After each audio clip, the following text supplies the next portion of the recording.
In this video, we're going to talk about doing some calculations using molar ratios.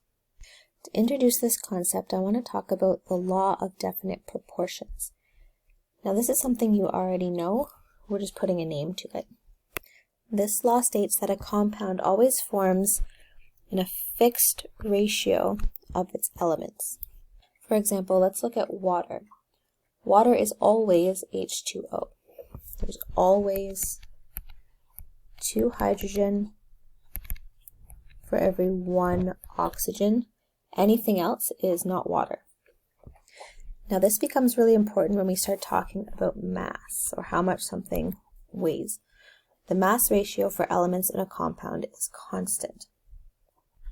Now up until now we've been talking about mass as relative atomic mass measured in atomic mass units. And you'll remember that we can find that value for every element on the periodic table. And we can use it to determine the mass ratio of any compound. So let's look at water as an example. We know that water has 2 hydrogen for every 1 oxygen. And on the periodic table, we can find the relative atomic mass of hydrogen, which is 1.008 atomic mass units, and oxygen, which is 15.999 atomic mass units. So the mass ratio for water is approximately 2 to 16 or 1 to 8. And this is going to be true for every single water molecule that exists. So that's all fine, but why do we care? Basically, the law of definite proportion tells us that the ratio of atoms in compounds and the mass of those atoms is always predictable. And in chemistry, being predictable is very important. We can use these values and ratios to predict how chemical reactions will take place. Let's take a look at something like this. We have this chemical reaction here. And anytime you either have a chemical reaction or you can make one yourself out of the given information, first thing you're going to do is balance it. Always, always balance the chemical reaction or equation. So I'm going to go ahead and do that now. And now that it's balanced, I want to do a quick review of what these numbers in front of the compounds can mean for us. So based on the last video, we should be able to answer this question. If 5 moles of HCl are used up in this neutralization reaction, how many moles of magnesium chloride will be produced? So to solve this problem, we have to use molar ratios. We know the ratio of hydrochloric acid, or HCl, to my magnesium chloride is 2 to 1. And I get that from our molar ratios here. 2 hydrochloric acid for 1 magnesium chloride. And I'm given the information that there are 5 moles of hydrochloric acid. So I'm lining these all up on top. And I want to figure out how many moles of magnesium chloride are going to be produced. So I know logically that there's going to be half as many moles of magnesium chloride as there are hydrochloric acid. So I know from going from 2 to 5, I'm going to multiply by 2.5. So I'll have to do the same for the moles on the bottom, which gives me 2.5 moles of magnesium chloride, which makes sense because it should be half of the 5. But remember, moles are a way for us to work with the extremely large number of atoms or molecules so that we can apply chemistry to our lives. The number of atoms in a mole, remember, is Avogadro's number, or 6.02 times 10 to the power of 23. The whole point in making this number manageable is so that we can actually do things with it. So let's try answering this question. This is much more real life. How many grams of magnesium chloride should be produced? To answer this question, we need to first have a discussion about mass. Up until now, when we talk about mass, we talked about relative atomic mass in atomic mass units. So from now on, we're going to talk about this same value as molar mass, measured in grams per mole. This is the same number on the periodic table that we use for relative atomic mass. We're just calling it something different. And we're going to use this molar mass for a very good reason.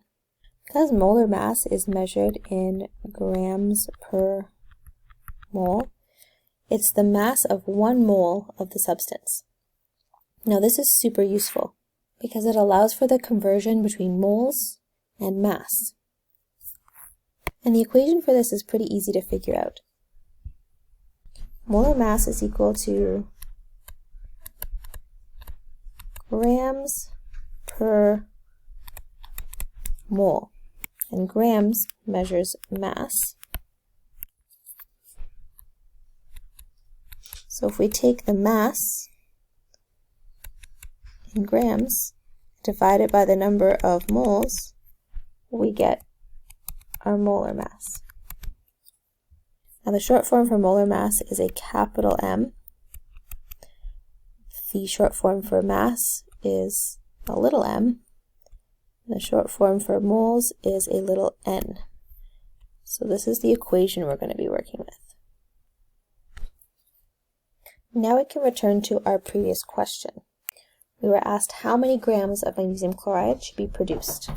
Remember, we always want to start off with a balanced chemical equation, which we already have. We also already have some key pieces of information from the last time we worked with this equation. We know that there's 2.5 moles of magnesium chloride. And we figured that out because we knew that there were 5 moles of hydrochloric acid. So that's what we're given. We also know the molar mass of magnesium chloride.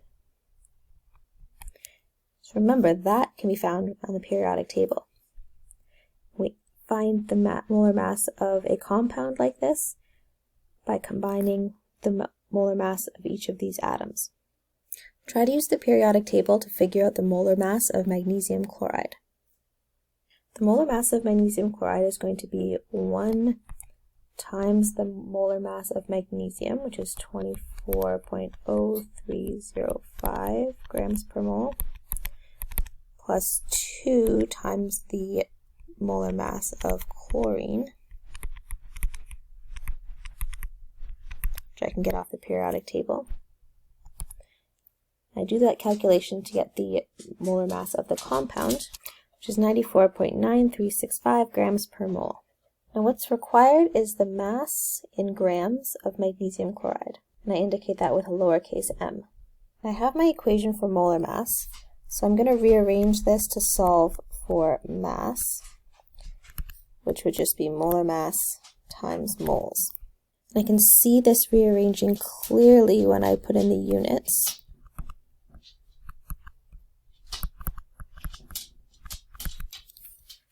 I can see that moles will cross off, and I'll be left with my desired grams. Now to apply this equation, I'm just putting in my values, my molar mass in grams per mole, and my number of moles, and multiply that to get my mass in grams. And I finished up with a therefore statement. Therefore, 237.34 grams of magnesium chloride is produced. So for questions like these, if you can figure out how many moles you have of a certain substance, you can figure out how many moles and therefore how much mass you have of any other substance in the equation. Let's try another example.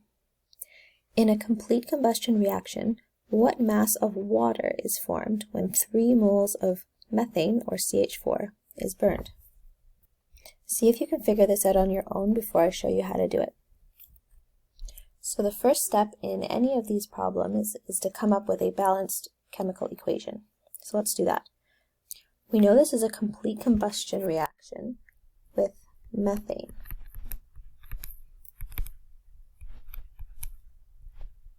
So I know I'm going to burn methane with oxygen, and my products are going to be water, just like any other combustion reaction, And because I know it's complete, my other product is going to be carbon dioxide.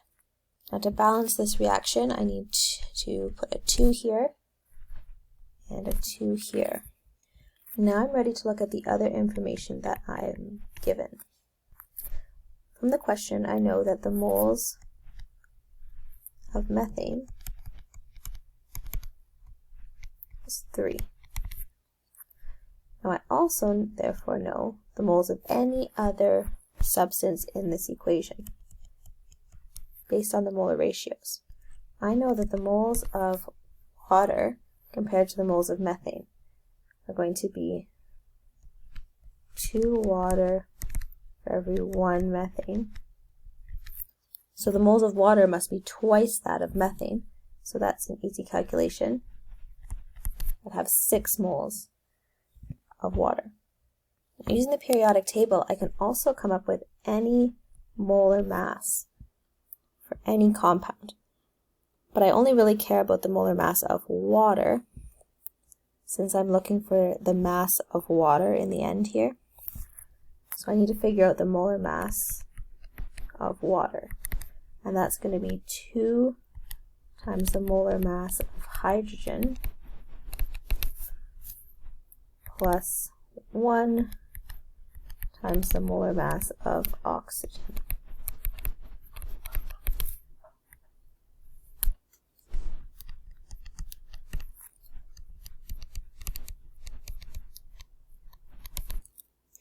What's required is the mass of water.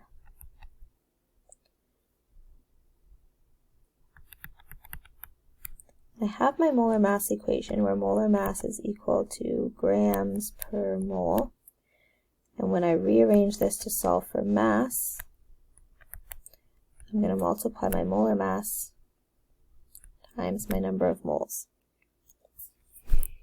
So when I apply this equation, I'm going to plug in my numbers, my molar mass of water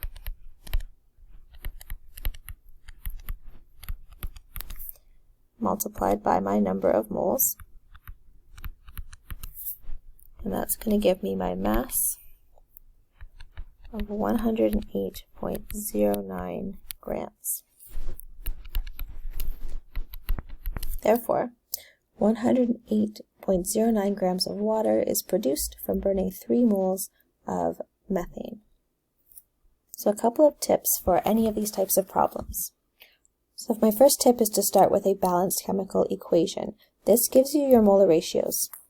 And your molar ratios lets you find the moles of any substance in the equation if you have either the mass of anything or the moles of anything. And we can do this by using the molar mass equation to convert between moles and mass and moles. When we start getting more complicated questions, you might forget about this simple little equation, but it's one of the most useful ones you're ever going to learn in this course. In our next class, we're going to be going through some more complicated versions of these types of problems. So hopefully by the end of the class, solving problems like this is simple.